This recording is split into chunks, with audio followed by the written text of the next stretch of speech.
versículo 6 en adelante de Romanos 5, porque mientras aún éramos inútiles, en el momento correcto, Cristo murió por los impíos. Esa es una afirmación increíblemente sorprendente. Cristo murió por los impíos. Versículo 10. Mientras que aún éramos enemigos, fuimos reconciliados con Dios. Cristo murió por los impíos. Fuimos reconciliados con Dios mientras que éramos enemigos. Y después versículo 8 lo dice. Porque aún siendo pecadores, Cristo murió por nosotros. Ahí se encuentra la naturaleza única del Evangelio. La naturaleza única del Evangelio es esta. La salvación es ofrecida y la salvación es posible únicamente para los impíos, y únicamente para pecadores, y únicamente para enemigos. Es una afirmación sorprendente, que Cristo murió por los impíos.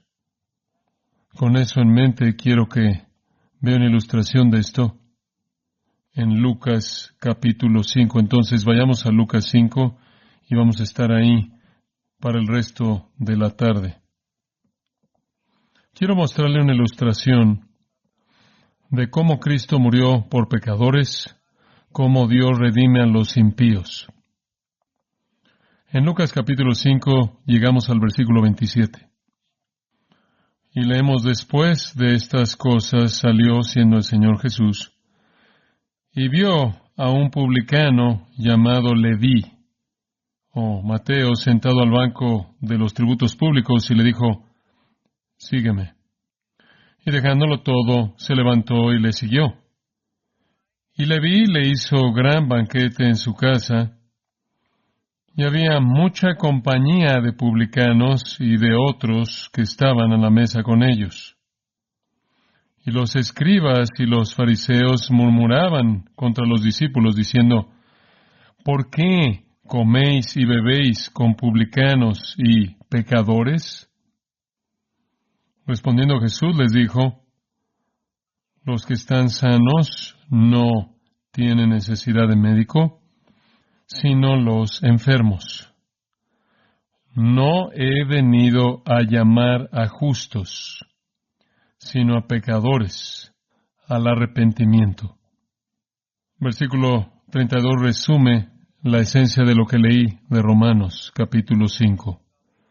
La salvación es ofrecida por Dios únicamente a pecadores, únicamente a personas impías que han confesado que lo son, no para aquellos que se consideran a sí mismos buenos o lo suficientemente buenos. Y por cierto, esa realidad es opuesta a toda religión en el mundo, porque todas las religiones ofrecen la salvación a aquellos que son buenos. Dios solo salva al miserable que se confiesa como tal impío. Esa es una verdad totalmente devastadora que en sí misma exhibe toda religión falsa satánica. De nuevo, todas las religiones falsas ofrecen salvación de manera engañosa, pero ofrece salvación a aquellos que son lo suficientemente buenos como para recibirla. La naturaleza única del Evangelio cristiano comienza con el hecho de que solo hay un Salvador y ese es Cristo, y no hay salvación fuera de Él, ¿verdad? Escucha la palabra de Dios. Juan 14:6. Jesús dijo: yo soy el camino, la verdad y la vida. Nadie viene al Padre sino por mí. Hechos 4:12. Y en ningún otro hay salvación, porque no hay otro nombre bajo el cielo dado a los hombres en que podamos ser salvos. O Juan 20:31. Estas se han escrito para que creáis que Jesús es el Cristo, el Hijo de Dios, y para que creyendo tengáis vida en su nombre. O 1 Corintios 16:22. Si alguno no amare al Señor, sea anatema. Gálatas 1:8. Si alguno predicare otro evangelio, él es anatema. O 1 Timoteo 2:5. Porque hay un solo Dios y un solo mediador entre Dios y los hombres, Jesucristo hombre, el cual se entregó a sí mismo en rescate por todos. O 1 Juan 2:1 y 2. Abogado tenemos para con el Padre, a Jesucristo el justo, y Él es la propiciación por nuestros pecados, y no solo por los nuestros, sino también por los de todo el mundo. O 1 Juan 5:11. Dios nos ha dado vida eterna, y esta vida está en su Hijo. El que tiene al Hijo tiene la vida, el que no tiene al Hijo de Dios no tiene la vida. Y un texto que añadir a esos está en el 10º capítulo de Romanos. Y usted tiene que comenzar en el versículo 10 para oír la singularidad de la salvación mediante el Señor Jesucristo. Que si confesares con tu boca que Jesús es el Señor, Romanos 10:9, y creyeres en tu corazón que Dios le levantó de los muertos, serás salvo. Esa es la exclusividad de la salvación basada en fe en Cristo, en su resurrección, confesándolo como Señor. Porque con el corazón se cree para justicia, pero con la boca se confiesa para salvación. Pues la Escritura dice, todo aquel que en él creyere no será avergonzado, porque no hay diferencia entre judío y griego, pues el mismo que es Señor de todos es rico para con todos los que le invocan, porque todo aquel que invocar el nombre del Señor será salvo. ¿Cómo pues invocarán aquel en el cual no han creído? ¿Y cómo creerán en aquel de quien no han oído? ¿Y cómo irán sin saber quién les predique? ¿Y cómo predicarán si no fueran enviados? Como está escrito, cuán hermosos son los pies de los que anuncian la paz, de los que anuncian buenas nuevas. Mas no todos obedecieron el Evangelio, pues Isaías dice, Señor, ¿quién ha creído en nuestro anuncio? Después de esto, así que la fe es por el oír, y el oír por la palabra de Dios o de Cristo. No hay otro Salvador fuera de Jesucristo. El cristianismo es la única fe verdadera. El resto son mentiras. Pero el segundo distintivo fuera de la identidad de Cristo como el único Salvador es el hecho de que Dios solo salva a aquellos que son indignos de salvación. Eso es tan contraintuitivo. La salvación viene únicamente mediante el Señor Jesucristo por la fe en Él, y solo para aquellos que son indignos de ella. Estas últimas 2 semanas se realizó una nueva encuesta de los evangélicos realizada por Lifeway. Esta es otra encuesta y los hacen cada año. Y una de las preguntas en la encuesta, esta es una encuesta de los evangélicos, fue, ¿verdadero o falso? ¿Dios acepta la adoración de todas las religiones, incluyendo el cristianismo, judaísmo y el islam? Esa fue la pregunta. 50% de los evangélicos dijeron verdadero. Verdadero. ¿Es eso verdad? Entonces, lo que significa el ser evangélico no significa lo que debería significar. Y en 1860, en el Segundo Concilio Vaticano, hubo una afirmación que se hizo y afirmada desde ese entonces por la Iglesia Católica Romana. Le voy a dar palabras de el Papa, quien salió del Segundo Concilio Vaticano. Esta es la afirmación. El Evangelio enseña que aquellos que viven conforme a las bienaventuranzas y que soportan amorosamente los sufrimientos de la vida entrarán al reino de Dios. Fin de la cita. Esas son buenas personas. Pedro Kreeft, un apologista católico romano, dijo esto: son salvos si viven vidas buenas y son sinceros. Me acuerdo leyendo estas palabras, creo que toda persona que ama a Cristo, conoce a Cristo, sea que estén conscientes de esto o no, sea lo que sea que eso significa, sea que vengan del mundo musulmán o del mundo budista o del mundo cristiano o del mundo incrédulo, son miembros del cuerpo de Cristo porque han sido llamados por Dios y quizás ni siquiera conozcan el nombre de Jesús, pero saben que necesitan algo y creo que son salvos y van a estar con nosotros en el cielo. Necesitan algo.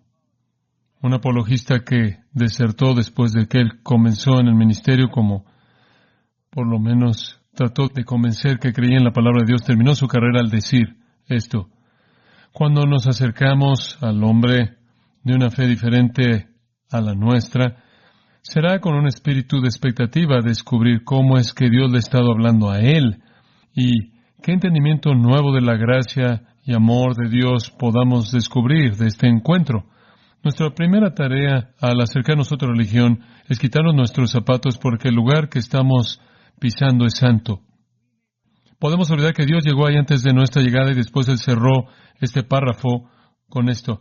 Dios está haciendo más a manera de redención de lo que pasó en el primer siglo en Palestina. Raymond Panacrow escribió El Cristo desconocido del hinduismo y él dijo, el hindú de buena fe y bueno es salvado por Cristo y no por el hinduismo, pero es mediante el sacramento del hinduismo, mediante el mensaje de la moralidad y la buena vida que Cristo salva al hindú. Afirmaciones raras, totalmente engañosas. Pero la idea de que todas las religiones es que Dios, sea quien sea que ellos conciben, que sea... La idea es que Dios va a salvar a las personas buenas, ¿verdad? A las personas morales, a la gente devota, a la gente religiosa, a la gente moral. Esta es la mentira más popular diseminada por Satanás sobre el planeta, que la salvación viene a buenas personas. Sea cual sea la religión, esa es la mentira de Satanás. Ni siquiera es verdad para el judaísmo. En su nivel más devoto, el judaísmo no salva. No el judaísmo que encontramos característico de los escribas y los fariseos. En Mateo capítulo 23, Jesús vio a los escribas y fariseos y dijo, ustedes son hipócritas, cierran el reino de los cielos de la gente, no entran ustedes mismos, ni permiten que algún otro entre. Ay de vosotros hipócritas, lo dice una y otra vez, ay de vosotros guías ciegos, necios, hombres ciegos. Él dice hombres ciegos de nuevo. Ay de vosotros hipócritas, guías ciegos. Ay de vosotros escribas y fariseos, hipócritas, una y otra y otra y otra vez. Y después él cierra su diatriba. Vosotros, serpientes, generación de víboras, ¿cómo escaparéis de la condenación del infierno? Ustedes son los judíos más de religiosos. Ellos eran los judíos más religiosos e iban camino al infierno y estaban produciendo otros hijos del infierno. Esa es siempre la mentira de la religión falsa, que Dios deja que entre al cielo a la gente buena. Eso no es lo que Jesús dijo. Regresa al texto de Lucas capítulo 5. No he venido a llamar a justos, a la gente buena, sino a pecadores, al arrepentimiento. Estas siempre han sido las buenas noticias, que la salvación no es para la gente que es buena. Y la razón es porque nadie es que bueno. No hay justo, ni aun uno. Romanos 3. No hay quien entienda, no hay quien busque a Dios. Todos a una se desviaron. La salvación no es para aquellos que se imaginan que son dignos de ella, que se imaginan que son justos o pretenden serlo. La salvación es para gente impía. Y en Lucas capítulo 5 le leí una ilustración maravillosa de eso. La historia impresionante, inolvidable de Leví o Mateo. Ahora regresemos al texto de Lucas 5 conforme comienza el relato. Estamos alejándonos de Jesús conforme lo recogemos en el versículo 27, donde leí de una casa en Capernaum, en donde él había sanado a un hombre que era un paralítico y había perdonado sus pecados. Ahora Jesús está caminando con sus amigos junto a la costa del lago y él es seguido por una multitud enorme que iba siguiendo sus pasos en fascinación y asombro. Sabemos eso a partir del pasaje paralelo de Marcos. Entonces va ahí junto al lago de Galilea y el Señor tiene su siguiente cita divina. Él se encuentra con un pecador. De hecho, se encuentra con un pecador que será considerado el peor de los pecadores, el peor tipo de los pecadores. Su nombre es Leví. Entonces, retomemos la historia. Después de estas cosas salió y vio a un publicano llamado Leví, sentado al banco de los tributos públicos. Ahora necesitamos detenernos ahí por un momento. Algunas veces en la traducción del Nuevo Testamento la palabra no es recaudador de impuestos, podría ser publicano. Usted ha visto esa palabra, publicano. ¿Qué es tan malo acerca de ser un recaudador de impuestos? Por favor, no responda. Sé lo que va a decir. Estoy pensando más bien bíblicamente en lugar de la Comisión de Impuestos del gobierno actual. Mateo se llamó a sí mismo Mateo. Marcos, quien le da a usted un relato paralelo, usa Leví. Eso no es raro. Muchos, como en la actualidad, tenían dos nombres. Otros apóstoles, Simón, Pedro, Bartolomeo, Nataniel, Tomás, Dídibo. Mateo significa regalo de Jehová. Entonces, si él hubiera tenido una opción, Mateo habría usado ese nombre y lo usó. Y por cierto, Mateo humildemente se refiere a sí mismo solo 2 veces en su evangelio. Solo 2 veces. Una vez al contar esta historia y otra ocasión al dar una lista de los apóstoles. Mateo era extremadamente humilde. Él no dice nada en las narrativas de los evangelios. Él escribió el evangelio de Mateo y antes de eso no dijo nada que es registrado. Él fue un recaudador de impuestos. Ahora, desde el punto de vista de los judíos, los recaudadores de impuestos eran los hijos del infierno. Había muchas razones por qué era así. Si usted va al capítulo 15 de Lucas y ve la apertura, ahora todos los publicanos, todos ellos, y los pecadores se acercaban a Jesús para oírle. Y los fariseos y los escribas murmuraban diciendo, a los pecadores recibe y con ellos come. Entonces, es muy probable que comenzó con el llamado de Mateo. Y Juan el Bautista había traído algo de interés por parte de los recaudadores de impuestos y pecadores, pero este es Jesús. Y él llega a este hombre llamado Leví o Mateo y le dice, sígueme, quiero que seas uno de mis seguidores. Esto presenta la pregunta, ¿a quién salvará el Señor? ¿A quién salvará el Señor? Los escribas y los fariseos eran los que pensaban que eran religiosos y pensaban que eran los representantes de Dios, y usted oyó lo que Jesús los llamó a ellos, hijos del infierno, hipócritas, ya ciegos de ciegos, serpientes. Entonces aquí está uno que ellos habrían considerado el pecador real, lo peor de los pecadores, y le voy a decir por qué. Roma ocupaba la tierra de Israel. Roma había conquistado Israel y se había apoderado. Habían soldados romanos por todos lados, estaba Pilato, a quienes los judíos odiaban y trataron de chantajear en varias ocasiones. Estaba Herodes el Idumeo, quien era un rey títere, quien también gobernaba sobre los judíos, no era judío.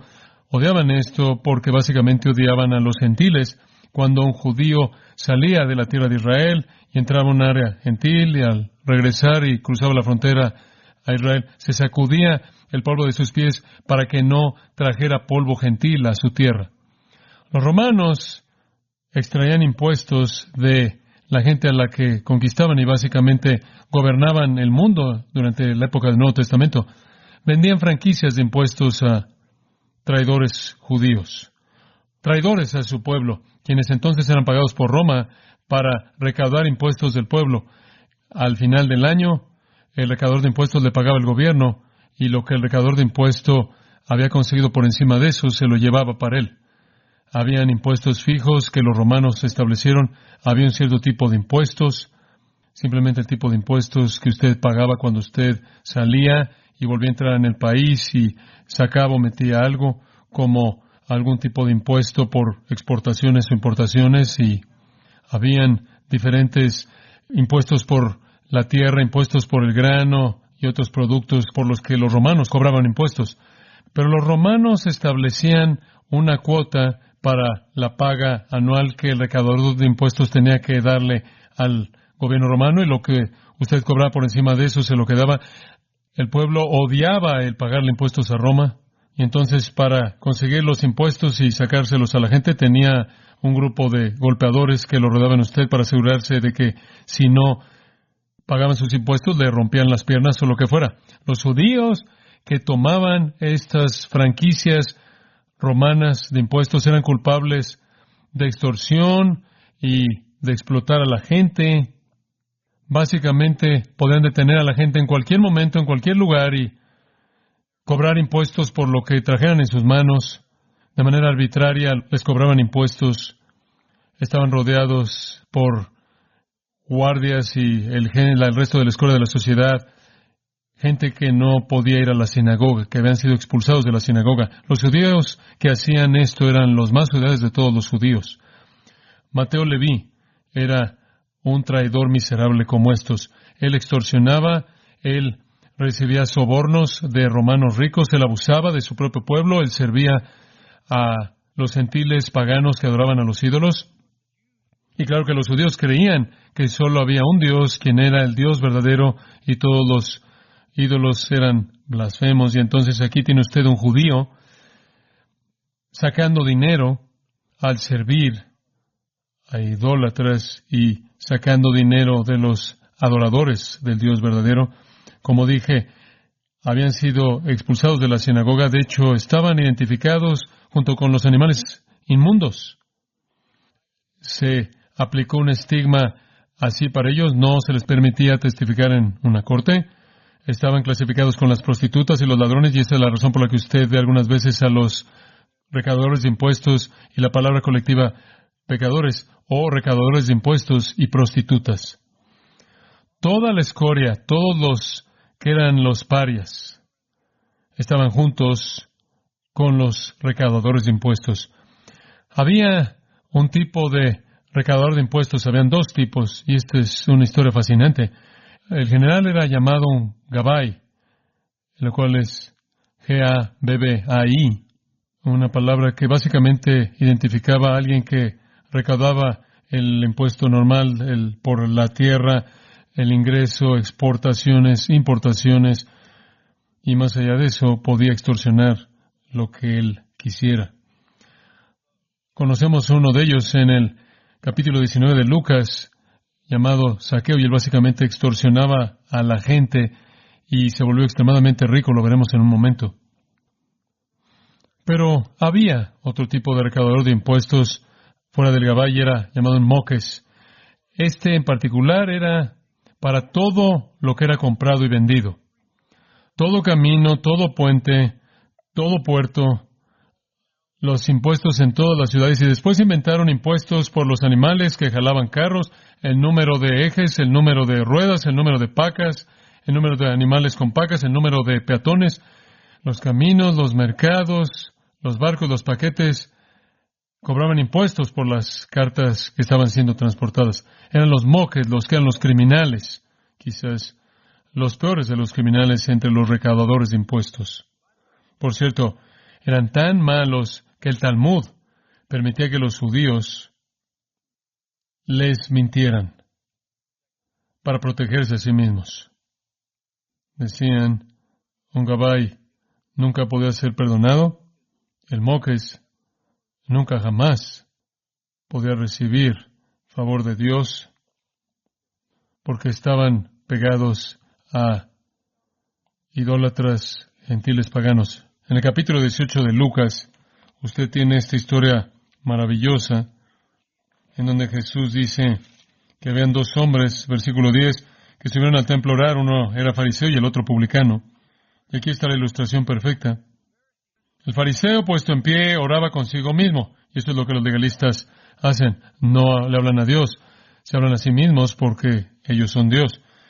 El fariseo, puesto en pie, oraba consigo mismo de esta manera: Dios, te doy gracias porque no soy como los otros hombres, ladrones, injustos, adúlteros, ni aun como este publicano. Abajo de los ladrones, injustos, adúlteros, usted llega al fondo y es el publicano. El fariseo, de manera orgullosa, oraba consigo mismo diciendo: ayuno 2 veces a la semana, doy diezmos de todo lo que gano. Mas el publicano, estando lejos, no quería ni aún alzar los ojos al cielo, sino que se golpeaba el pecho diciendo: Dios, sé propicio a mí, pecador. Entonces, ¿a quién va a salvar Dios? Os digo, dijo Jesús, versículo 14, que éste descendió a su casa justificado antes que el otro. ¿Quién recibió salvación? ¿El fariseo? No, el pecador. Porque Dios no vino a llamar a los justos, sino a los pecadores al arrepentimiento. Leví será llamado, por el título, un pequeño moqués. Estos eran los peores. Los moqués grandes tenían muchos moqués pequeños que trabajaban para diferentes oficinas de impuestos. El pequeño era el que se sentaba y de hecho tomaba el dinero. Entonces, él era la persona más odiada en Capernaum, Galilea y en todo Israel. Jesús lo vio, este pequeño moqués, sentado ahí en su banco de los tributos públicos, extrayendo el dinero, y lo vio. Y le dijo, sígueme. Ese es un mandato explícito. Sígueme. ¿Por qué? Es que él lo llamaría a que fuera uno de sus discípulos. Esto es escoria. Esto es lo peor de lo peor. Jesús conocía el corazón de Mateo. Nadie necesitaba decirle a Jesús lo que había en el corazón del hombre. Él sabía lo que había en el corazón del hombre, lo dice en Juan 2.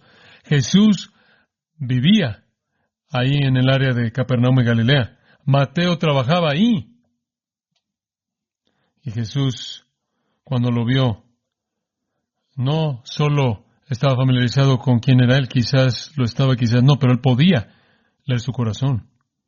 Y lo que vio fue un corazón quebrantado, un corazón penitente y un corazón de fe. Jesús sabía que Mateo había estado expuesto a su ministerio en esa área y que Mateo no solo reconoció quién era él, sino que Mateo reconoció su propia condición miserable. Y no solo fue el estigma social de ser un publicano, fue la condición más profunda, miserable delante de Dios, la desesperanza de aquel que acabo de leerles, el que se golpeaba el pecho y decía, Dios, sé propicio a mí, pecador. Y dice en el versículo 28, y dejándolo todo, se levantó y lo siguió. Este es el fin de su carrera. Y él entra a seguir a Jesús y jamás puede regresar. Jamás puede regresar. Porque alguien más va a tomar su franquicia de impuestos rápidamente. Muy diferente de los pescadores que fueron llamados, siempre podían regresar a pescar. Mateo nunca podía regresar. La obediencia de Mateo al llamado de Cristo fue un acto mayor de fe y devoción que aquellos pescadores. Ellos podían regresar y de hecho regresaron. Por lo menos trataron de regresar, pero el Señor redirigió los peces y no podían pescarlos. Pero para Mateo no había regreso. Escuche, esto es transformación. No oímos la historia de la fe de Mateo, no oímos la historia del corazón penitente de Mateo. No necesitamos oírla. Jesús dijo, sígueme. Y dejándolo todo, se levantó y le siguió. Él se volvió un seguidor de Jesús, el pecador más miserable a los ojos de esa sociedad. Esta es transformación real. Él le dio la espalda a todo. Un rompimiento decisivo, regenerado, nueva voluntad, nuevo corazón, nueva mente. Él no había buscado a Jesús como el paralítico lo buscó en el incidente anterior, pero Jesús sabía que su corazón estaba quebrantado, estaba penitente y fue perdonado por el Señor. Algo que el sistema apóstata pervertido del judaísmo nunca le ofrecería a un publicano, y Jesús lo llamó, y cuando Jesús lo llamó, su respuesta fue inmediata. Mateo, Leví, traidor, extorsionador, ladrón, expulsado, jefe de criminales. Él se volvió el apóstol y el evangelista de Jesucristo que escribió el primer evangelio. Él debió haber estado sin palabras en absoluto. Perdió una carrera temporal y lo que era considerado injusto y no recto, un crimen, ganó un destino eterno. Él perdió posesiones materiales, ganó un futuro espiritual. Perdió seguridad terrenal y ganó herencia eterna, celestial. Él perdió a compañeros pecadores y ganó al Hijo de Dios Santo. Él entiende que Jesús vino para salvar a pecadores. Él no dice nada aquí y probablemente es porque se quedó sin palabras. Ahora, ¿cómo sabemos que esto realmente pasó? porque el versículo 31 y 32 es el comentario acerca de lo que acababa de pasar. Respondiendo Jesús les dijo, los que están sanos no tienen necesidad de médicos, sino los enfermos. No he venido a llamar a justos, sino a pecadores al arrepentimiento. Aquí estaba uno que estaba enfermo y sabía que estaba enfermo. Aquí estaba uno que era un pecador que deseaba arrepentirse. Aquí estaba uno que sabía que era un pecador y deseaba arrepentirse. Y el comentario de esos dos versículos indica lo que pasó en su alma. La respuesta de Leví fue gozo. Versículo 29. Y Leví le hizo gran banquete en honor a Jesús en su casa. Y había mucha compañía de publicanos y de otros, y llene ahí el espacio en blanco, escoria, que estaban a la mesa con ellos. Con el gozo de su salvación, encendiendo el fuego en su corazón, el deseo de Mateo consistió inmediatamente en hacer ¿qué? Contarle inmediatamente a toda aquella persona que conocía. Y era una multitud bastante mala. El gozo de su conversión y su deseo era presentarle a todo mundo al Salvador. Y él sabía que si el Salvador los salvaba a él podía salvarlos a ellos. Un banquete grande, un gran banquete, eso significa que él tenía una casa grande. Y eso significa que él era bueno en extraer dinero, un banquete suntuoso. Él gastó su dinero en honor a Jesucristo y él hizo esto para traer a todos sus amigos pecaminosos al lugar en el que Jesús pudiera influenciarlos, a ellos. Entonces todos los moques pequeños y los moques grandes y los gabai y toda la escoria impía ahí alrededor de Galilea se apareció, eran pecadores y son llamados otros por Lucas. Ladrones y prostitutas y la escoria de la sociedad. Imagínese, están comiendo de manera personal con el Hijo de Dios. Si usted conoce algo del antiguo Medio Oriente, cuando usted se sentaba o se reclinaba con alguien, esa era una tarde de comunión. Al hacer eso mismo, usted estaba afirmando su amistad. Jesús estaba afirmando su amistad con él. Dice que estaban reclinados a la mesa con ellos, Jesús con ellos. Esa es la razón por la que Jesús en Mateo 19, él fue llamado de manera odiosa como el amigo de pecadores. Como dije, pudo haber comenzado aquí con esta cena de despedida evangelística conforme Mateo estaba dejando su vida antigua atrás. Por un momento, vaya a Lucas 18. Y quiero recordarle esto. Se lo acabo de leer. Versículo 14. Fue el publicano, el recaudador de impuestos, que estaba golpeándose el pecho, diciendo, Dios se propicio a mí pecador, quien se fue a casa justificado, no el fariseo. Eso lo lleva usted al capítulo 19 en esta historia increíble de Zaqueo. Habiendo entrado Jesús en Jericó, iba pasando por la ciudad y sucedió que un varón llamado Zaqueo, que era jefe de los publicanos y rico. Zaqueo procuraba ver quién era Jesús, pero no podía a causa de la multitud, pues era pequeño de estatura. Y corriendo delante subió un árbol sicómoro para verle porque había de pasar por allí. Cuando Jesús llegó a aquel lugar, mirando hacia arriba, le vio y le dijo, Zaqueo, date prisa, desciende, porque hoy es necesario que pose yo en tu casa. Esto es absolutamente una conducta ridícula. Él va a ir a reclinarse en una comida con un recaudador de impuestos, quien es rico, ha extorsionado dinero de la gente en el servicio de la Roma idólatra blasfema. Entonces él descendió a prisa y le recibió gozoso. Al ver esto todos murmuraban, diciendo que había entrado a posar con un hombre pecador. Entonces Zaqueo, puesto en pie, dijo al Señor, he aquí, Señor, la mitad de mis bienes doy a los pobres, y si en algo he defraudado a alguno, se lo devuelvo cuadruplicado. Bueno, le puedo decir que lo tenía y podía devolver cuadruplicado. Jesús le dijo, hoy ha venido la salvación a esta casa, por cuanto él también es hijo de Abraham. Y después esta afirmación maravillosa, porque el Hijo del Hombre vino a buscar y a salvar lo que se había perdido. Digo, usted puede reducir toda la hostilidad contra la vida de Jesús en su actitud hacia la gente miserable. Esa es la razón por la que lo odiaban, esa es la razón por la que lo mataron. Porque Él llamaba a la gente justa sepulcros blanqueados. Y Él estaba en casa con los pecadores. ¿Entiende usted que esto es lo que hace que el cristianismo sea distinto? Cualquier otra religión en el mundo promete una relación con Dios a las personas buenas.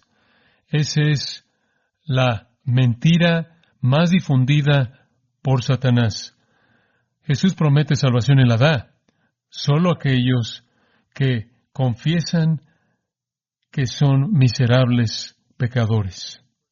En 1 Timoteo 1, usted tiene este testimonio sorprendente de Pablo.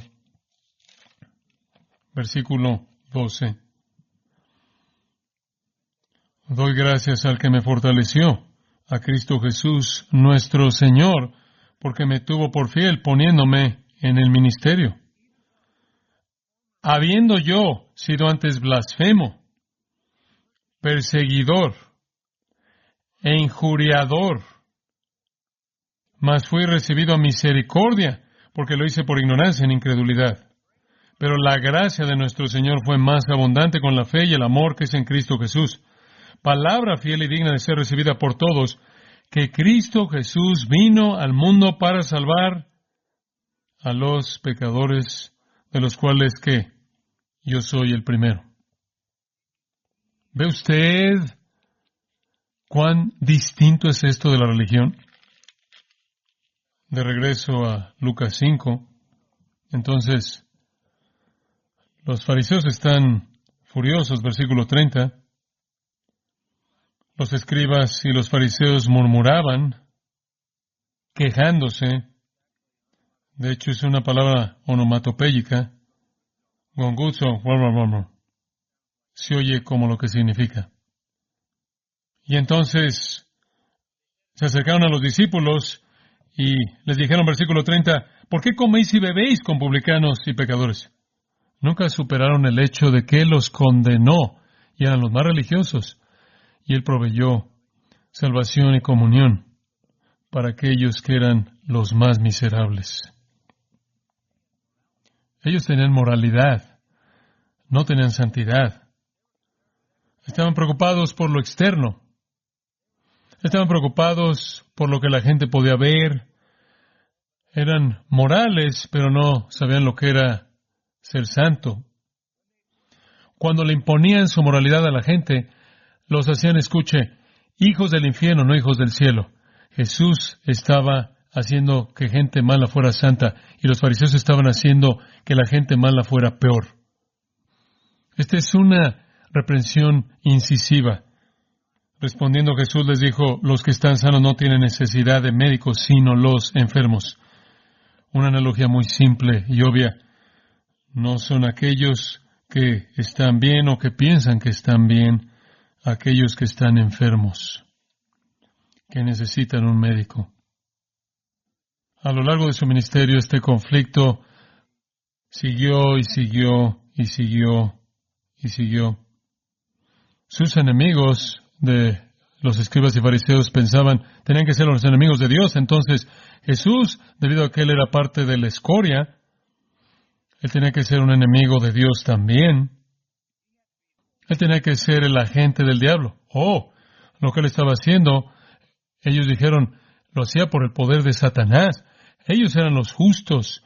Y Jesús, en sus amigos de vida baja, era impío. Y era tan obvio que necesitaban matar a Jesús por causa de Dios, porque la obra justa sería matar a este hombre que era un amador de pecadores de una vida tan baja.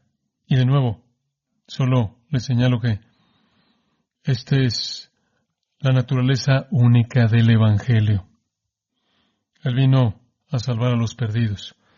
Él vino para salvar a aquellos que se confesaban a sí mismos como pecadores. Los fariseos, la gente religiosa, cualquiera de ellos, están metidos en la justicia personal, orgullosos por su religiosidad, metidos en sus sacramentos, ceremonia externa, aferrándose fuertemente a la tradición, amando la aprobación de los hombres, realmente buenos en presentar el ritual y presentar un show en la carne. Pero la historia realmente no puede terminar ahí, porque esto lleva realmente una respuesta fascinante. Regresa al versículo 33. Entonces ellos le dijeron, ¿por qué los discípulos de Juan ayunan muchas veces y hacen oraciones, y asimismo los de los fariseos, pero los tuyos comen y beben? ¿Qué está mal con ustedes? Ustedes están teniendo una fiesta, ¿no lo entienden? Nosotros ayunamos. Y en el capítulo 18 damos diezmos. Nosotros ayunamos. ¿Qué está mal con ustedes? No lo entienden. La religión tiene que ver con ayunar, tiene que ver con orar, tiene que ver con todos esos deberes. Y lo único que ustedes hacen es comer y beber. Están teniendo una fiesta. ¿No saben que la religión es muy severa, muy seria, muy demandante? Debe haber algún sacrificio personal. Jesús respondió de esta manera. ¿Podéis acaso hacer que los que están de bodas ayunen entre tanto que el esposo está con ellos? ¿Qué respuesta tan simple y profunda? No ayuna usted en una boda, ¿o sí? Esta realmente es una parábola la que les está presentando. Él les está diciendo, de nuevo en el versículo 36, una parábola, una ilustración. Nadie corta un pedazo de un vestido nuevo y lo pone en un vestido viejo, pues si lo hace, no solamente rompe el nuevo, sino que el remiendo sacado de él no armoniza con el viejo, y nadie echa vino nuevo en odres viejos. De otra manera, el vino nuevo romperá los odres y se derramará, y los odres se perderán, mas el vino nuevo en odres nuevos se ha de echar. ¿De qué está hablando él? Ellos están diciendo a los discípulos de Jesús, miren, tienen que ayunar, tienen que orar, no pueden dejar estos estándares. Necesitan aferrarse a esto. Supongo que ellos dirían, muy bien, concedemos que hay un elemento de gracia en la salvación, pero debe ir de la mano con la ley. Tienen que hacer estas cosas. Y Jesús dice, en primer lugar, este es un tiempo de celebración, porque aunque no lo saben, el esposo está aquí, el Hijo de Dios está aquí, analógicamente hablando, y después Él hace esto un golpe mortal a cualquier compatibilidad entre la salvación a la manera de Dios y la salvación en cualquier otra manera. Es simplemente un dueto poderoso de ilustraciones. Nadie corta un pedazo de un vestido nuevo y lo pone en un vestido viejo, pues si lo hace no solamente rompe el nuevo, sino que el remiendo sacado de él no armoniza con el viejo. Simplemente no puede coser el evangelio de la gracia en el judaísmo antiguo. No puede hacer que el evangelio sea un parche en un sistema de obras. Jesús no vino para fusionar el cristianismo con el judaísmo. Él no vino a parchar el sistema antiguo. Jesús está diciendo, esto está totalmente separado del judaísmo apóstata de esa época que continúa incluso en la actualidad. El evangelio del arrepentimiento y el evangelio de la gracia para pecadores que se confiesan como tales no puede mezclarse con ninguna religión de ritual o de obras. El vestido viejo aquí es el judaísmo de esa época. Aquí está la naturaleza única del evangelio. La gracia no puede ser fusionada con la ley. Es nueva. Y después él da esa segunda ilustración de echar vino nuevo en odres viejos. Y lo único que eso va a hacer es que va a romper los odres y el vino nuevo se va a derramar. Él usa la palabra nuevo en esa pequeña sección 7 veces. 7 veces. No puede usted fusionar lo nuevo en lo viejo. Ninguna mezcla del evangelio en ninguna religión por obras es posible debido a que todos los sistemas por obra son del infierno. Y él dice, es difícil para ustedes aceptar eso, y él lo dice en el lenguaje del versículo 39. Ustedes han estado bebiendo el vino antiguo, viejo por tanto tiempo, que no quieren el nuevo, porque dicen el añejo o el viejo es mejor. Se aferraron a su judaísmo.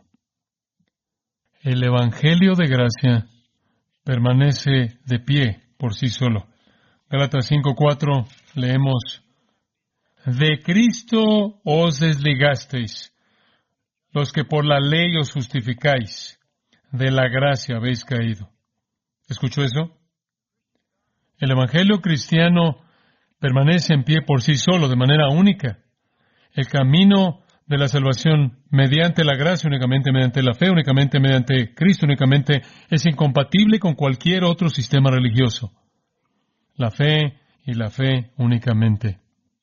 Es difícil para la gente rendir su religión, ¿no es cierto? Porque es muy difícil rendir su justicia personal. Eso es lo que significa el versículo 39. Han estado bebiendo el vino antiguo de justicia personal por tanto tiempo que no tienen apetito alguno para el nuevo. Dicen, oh, el viejo ha sido lo suficientemente bueno, y piensan que todavía es lo suficientemente bueno. ¿Y qué pasó? Los fariseos y los líderes de Israel vieron a Jesús y le dijeron, no queremos tu vino nuevo, no queremos tu evangelio de gracia, queremos nuestra justicia personal, y lo mataron a él para detenerlo de predicar ese mensaje. El cristianismo no es compatible con cualquier otra religión, y todos los demás evangelios son falsos y condenadores. Si 50% de los evangélicos piensan que Dios acepta la adoración del judaísmo y del islam, eso le va a decir usted que, sea lo que sea, un evangélico ni siquiera conoce la verdad del evangelio. Y le digo a usted, querido amigo, no hay salvación en la religión, solo hay salvación cuando usted se da cuenta de que usted no vale la pena ser salvado, y todo es un acto de misericordia. Cuando usted llega al fin de sí mismo y usted se golpea su propio pecho y dice, Dios se propicia a mí pecador y sálvame. Cuando usted clama por gracia, cuando usted viene con nada en su mano. A ellos les encantaba su judaísmo, les encantaba su vino tradicional antiguo. Cultivaban un gusto por él, y el gusto se había apoderado de ellos. Les encantaba su religión porque los satisfacía a sí mismos el pensar que ellos habían alcanzado una relación con Dios. Esa es la mentira del diablo.